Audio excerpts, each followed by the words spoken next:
For a long time, this was a familiar African story that many people barely questioned. Maize grown by hard-working farmers, harvested under the sun, loaded onto trucks, and sent away in its raw form. Once it crossed the border, it disappeared from the national economy. Value was created elsewhere, jobs were created elsewhere, finished products were later imported back at higher prices, while local farmers and consumers remained trapped in the same cycle. That model survived for decades. But in Burkina Faso, that story is now being challenged in a very real and practical way. Before we go deeper, take a moment to support this kind of African storytelling. Like this video so it reaches more people. Subscribe to Voice of Africa for in-depth stories about African transformation. Share your thoughts in the comments. And if you truly believe in African self-reliance, support the channel with super thanks. Your support helps us continue telling Africa's story from Africa's perspective.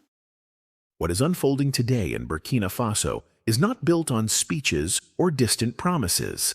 It is rooted in action, a deliberate move away from exporting raw maize toward building a complete industrial value chain that starts with local farmers and ends with finished products made for local and regional markets.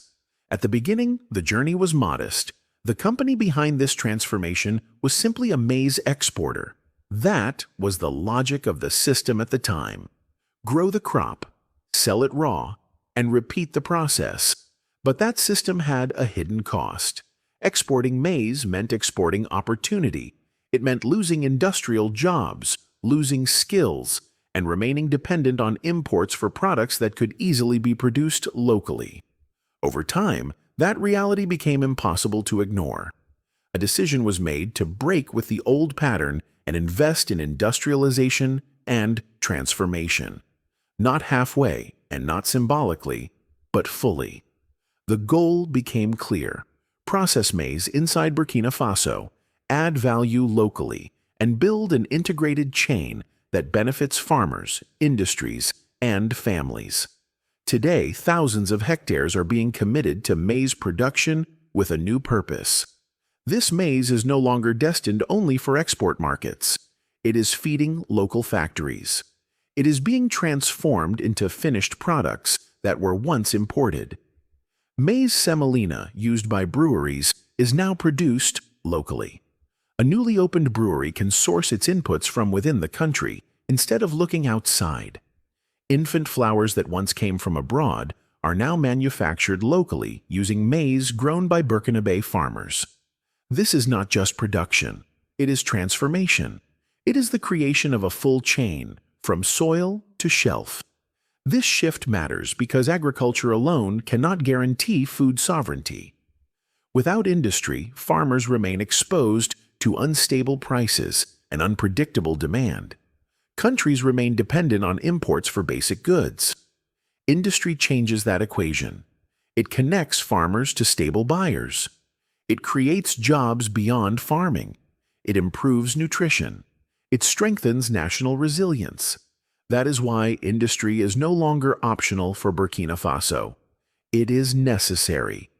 This transformation is being supported by structures designed to help close gaps and strengthen value chains, including financial and development support aimed at making the system complete and sustainable.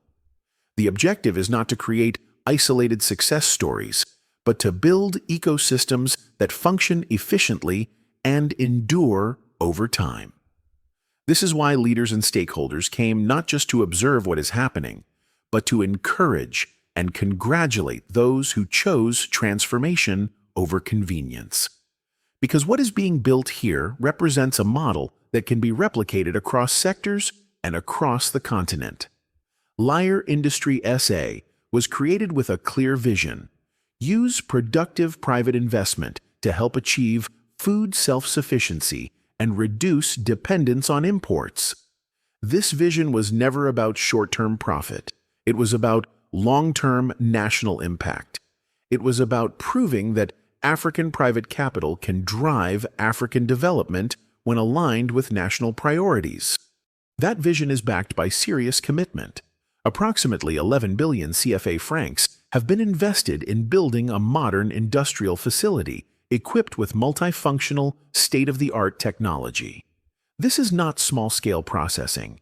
It is industrial capacity designed for scale and sustainability.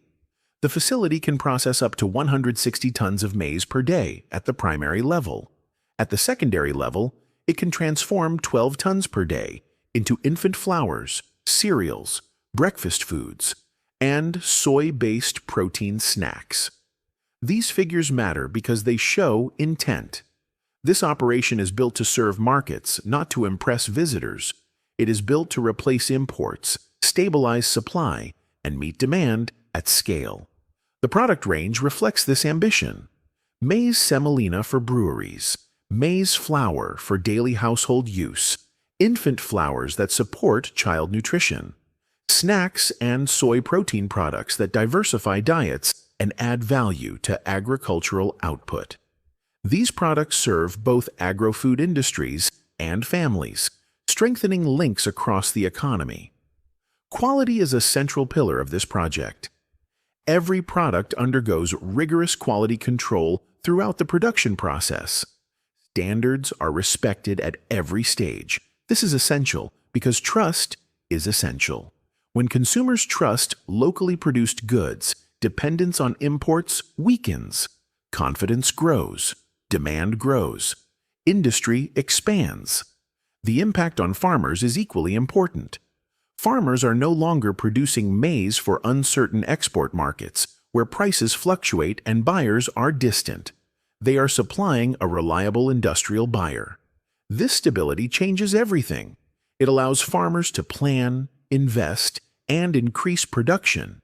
It strengthens rural incomes and improves livelihoods. This is how agriculture moves from survival to strategy.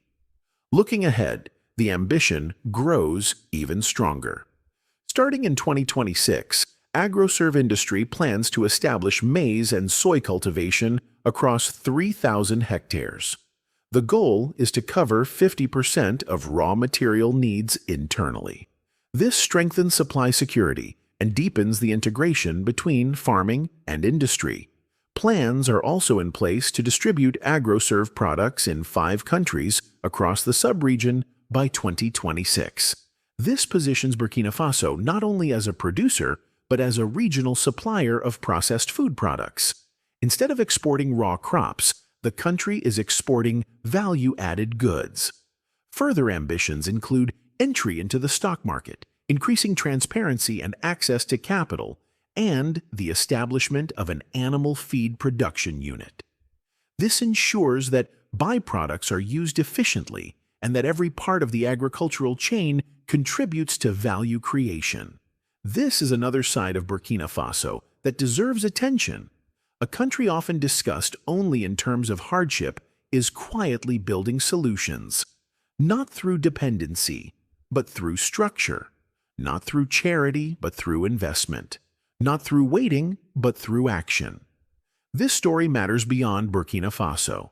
It challenges the idea that Africa must always export raw materials and import finished goods.